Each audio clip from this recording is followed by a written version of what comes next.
Ку-ку.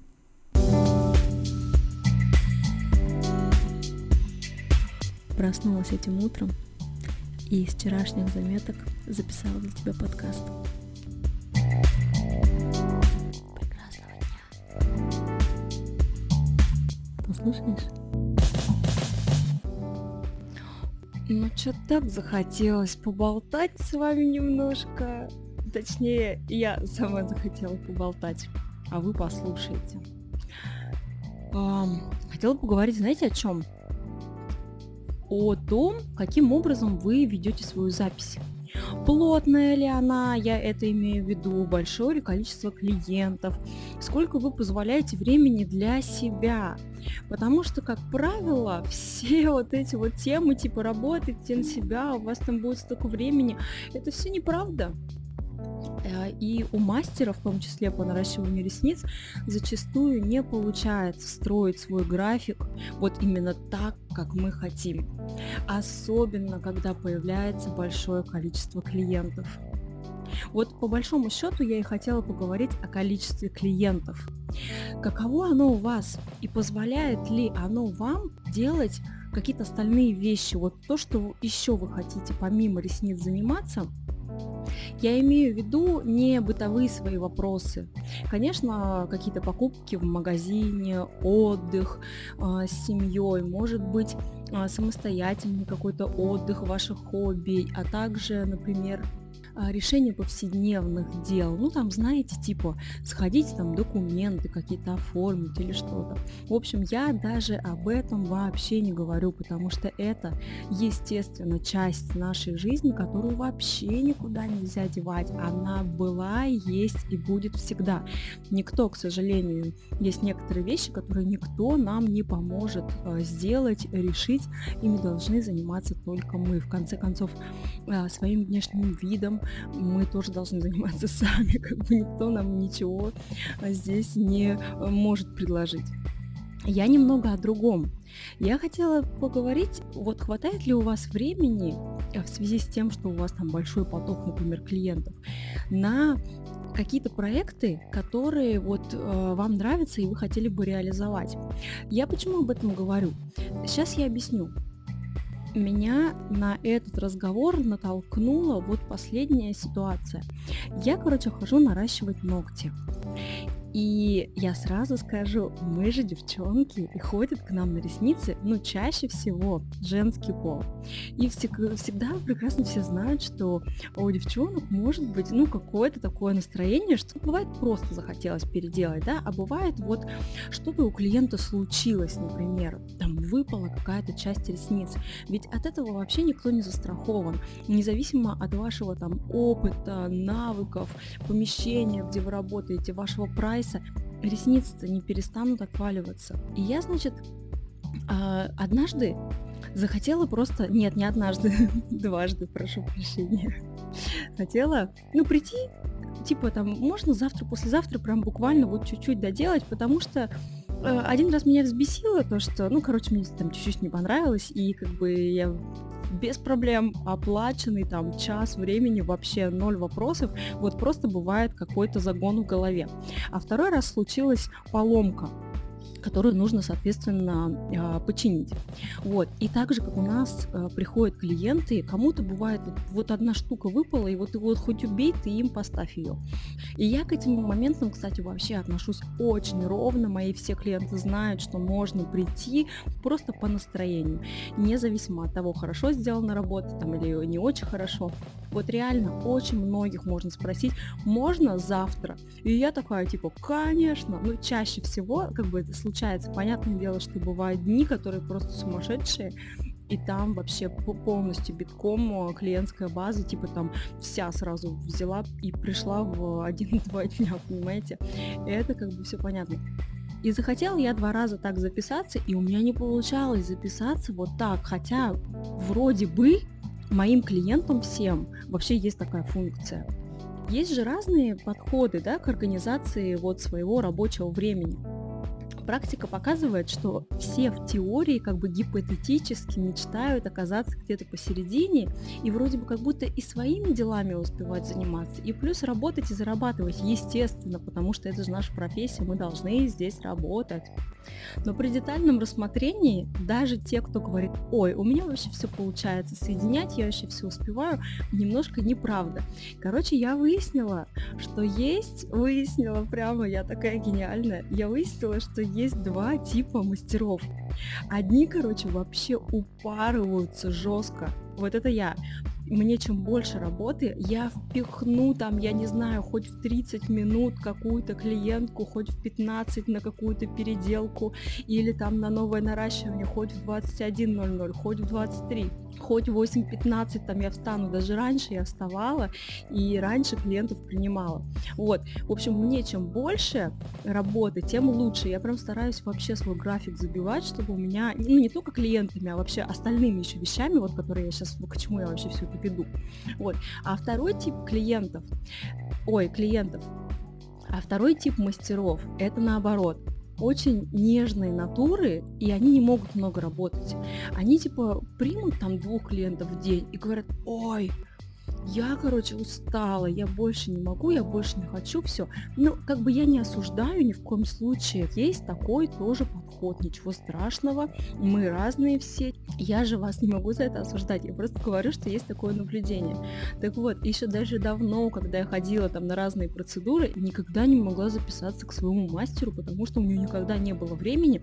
А не было времени не потому, что у нее запись битком, а потому что вот такой себе рабочий график придумала эта мастер. Точнее, не придумала, а организовала себе вот такой вот рабочий график. И вот к таким мастерам очень сложно записаться. То есть если случится просто взрыв атомной бомбы, и вам нужно будет вот прям, пожалуйста, завтра в любое время, или хотя бы послезавтра, то вариантов, скорее всего, у вас не будет вообще. И вот в этом заключается некоторый парадокс. К клиентам, мастера, которые работают вот в таком режиме, то есть у них такой очень лайт, и сильно они перетруждаться вообще не готовы. То есть они сделали там 2-3 человека, и им нормально. И самый парадокс в том, что к таким клиентам, к таким мастерам записаться практически никогда невозможно. Представляете? А к мастерам, которые фигачат реально, и у них с 8 утра, там, не знаю, до 10 ночи, у них всегда находится какое-то малюсенькое мини-окошко, в которое можно вклиниться. Прикиньте, как интересно. Но я даже немного не об этом. Вот смотрите, вот у меня сейчас стоит лимит, например, кроме моей клиентской базы, которая уже там набрана, есть, я могла бы еще вообще гипотетически взять еще человек 10-15. Вот я прям посчитала, но не больше. Потому что если брать больше, и это, кстати говоря, ошибка очень многих мастеров, набирать себе огромную такую просто резиновую клиентскую базу, и, соответственно, там потом появляются вопросы, вот я устала, времени нету, надо повышать прайс, та-та-та. Хотя, может быть, у них и нормальный прайс. И сейчас просто все гонятся за этим повышением прайса и типа считают, что если вы делаете там супер дорого, значит вы супер крутые. Но там вообще как бы это не равные, это не взаимозависимые вещи, можно делать ужасно и дорого, а можно делать дешево и тоже классно. Здесь вообще не о цене как бы речь. Вот, все просто гонятся за тем, чтобы этой клиентскую базу ее немножко урезать, и поэтому нужно поднимать прайс, но я вот опять же не в ту сторону все время меня куда-то клонит. Я говорю о том, что есть вещи и задачи, вот давайте сейчас конкретно вот все я сужаю, чтобы больше никуда не отклоняться.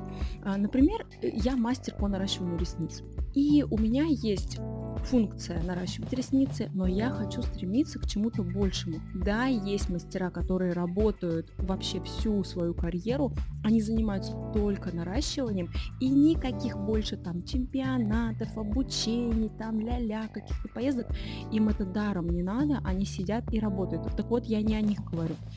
Я говорю о тех, кто все-таки хочет повышать свою квалификацию, куда-то ездить, с кем-то общаться, какие-то разрабатывать свои программы. Вы просто должны с самого-самого начала своего пути определиться, чем вы будете заниматься. Вы хотите просто какое-то время вот наращивать и все, или всю там жизнь, ну, условно, да, всю жизнь наращивать, либо вы хотите и наращивать, и параллельно еще заниматься какой-то деятельностью, в частности, например, обучением, потому что обучениями хотят заниматься все. И просто эта стыренная, украденная у кого-то программа, конечно, ничего не заставляет никакого труда ее взять и поменять обложку, сказать, что вот такие уникальные у меня курсы. Вот. Но для того, чтобы все-таки быть, ну, немножко на другом уровне, да, и не воровать ничьи программы, а сделать свои, нужно время. То есть я как мастер, начинающий, допустим, наметила себе такую стратегию, что я год, два, три наращиваю, за это время накапливаю себе клиентскую базу, накапливаю знания, соответственно, и для этого мне постоянно нужно время. Время для того, чтобы создавать эту клиентскую базу и наращивать эти ресницы, соответственно, писать эти обучающие программы, готовить их, где-то что-то отмечать, то есть делать какие-то себе пометки в печатном этом виде, все содержать, то есть записывать, не просто в голове держать программу. В голове держать программу по наращиванию ресниц вообще невозможно. Она обязательно должна быть где-то зафиксирована на носителе, и я вам должна сказать, что это просто каждодневный труд. После каждого обучения, клянусь, после каждого обучения что-то дополняется. Представляете себе? То есть нет такого, что постоянно вот молотить одну и ту же эту дуду, говорить. Нет. Постоянно нужно это все корректировать, какие-то слайды добавлять, какие-то фразы менять, потому что они устарели, или там схемы. Ну, короче, работы достаточно. Понятное дело, что можно купить франшизу, объем работы уменьшается, но все же, чтобы даже преподавать франшизную программу, вам все равно нужно ее знать, вам все равно нужно ее прогонять по несколько раз и хорошенько ее понимать. Я Beauty Look, когда преподавала, конечно, это все был вынос мозга, потому что мало того, что вам все это предоставит, вам самим-то надо это понимать и доступно объяснить. Вот в чем дело. Ну так, короче, начала опять об одном, а закончила о другом. Это моя любимая стратегия, начинать с одной темы и потом еще 250 закрутить сюда и закончить вообще на непонятно чем.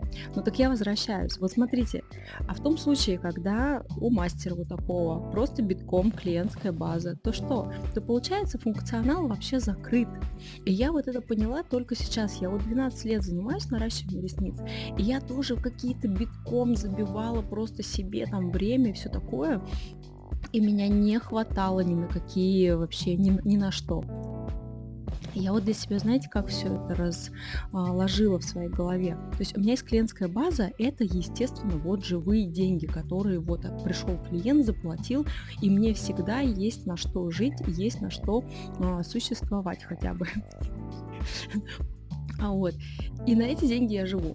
Ну и деньги обучения, соответственно, они там потихоньку с обучения, они чуть-чуточку откладываются, потому что там все равно суммы другие. Вот. Но помимо этого я не готова брать большое, еще больше количество людей, потому что таким образом у меня времени станет меньше. И на мое творчество, корректировать программы, записывать видосы, например, и все такое. Не будет времени просто-напросто. Это та самая середина, как мне кажется. Небольшая клиентская база. И это мне позволяет, знаете, что делать? Я своим клиентам уже 2 года вообще цену не поднимаю. У меня такая уже клиентская база, да как и у многих мастеров. Это уже любимые твои люди, которые ходят к тебе там уже несколько лет. Просто в Москве я, видите, недавно, относительно недавно, там 4 года. Хотя это же странно, типа, ой, там все должны работать там задорого, все такое. Вообще это не так. Поэтому это мне позволяет держать цену, не взвинчивать ее. А для новых клиентов, да, там уже повыше прайс, но опять же, поэтому их я ограничиваю, новых клиентов беру очень мало. Вот.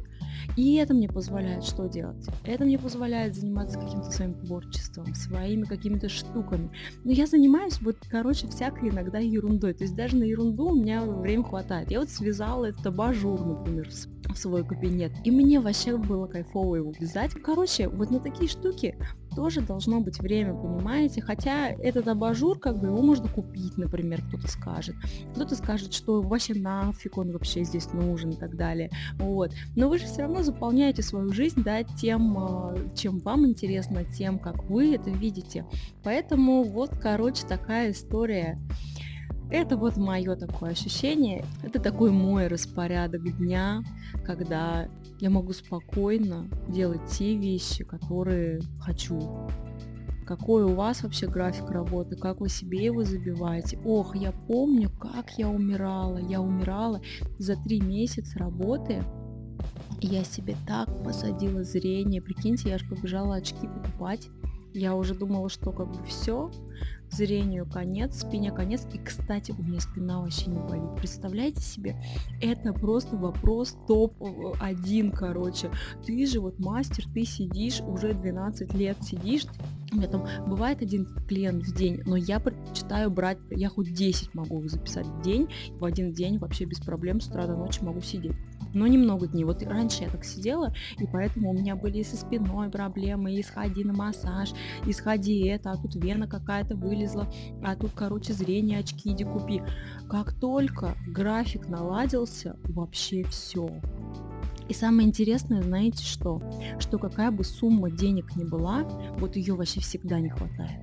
Хоть ты сколько себе увеличь этот прайс, хоть ты сколько себе зарабатывай, никогда не хватает, потому что потребности растут сразу же. Сразу же все хочется получше, и это получше, и то получше. Не, ну это отлично, к этому надо стремиться, конечно, вот зарабатывать нормально, чтобы ходить в хорошие места, отдыхать в хороших местах, одеваться, как тебе нравится, покупать кофе, какой ты любишь, а не то, что придется. Все подряд, обо всем и ни о чем. Ну, такой вот подкаст. До следующей встречи. Прекрасного дня.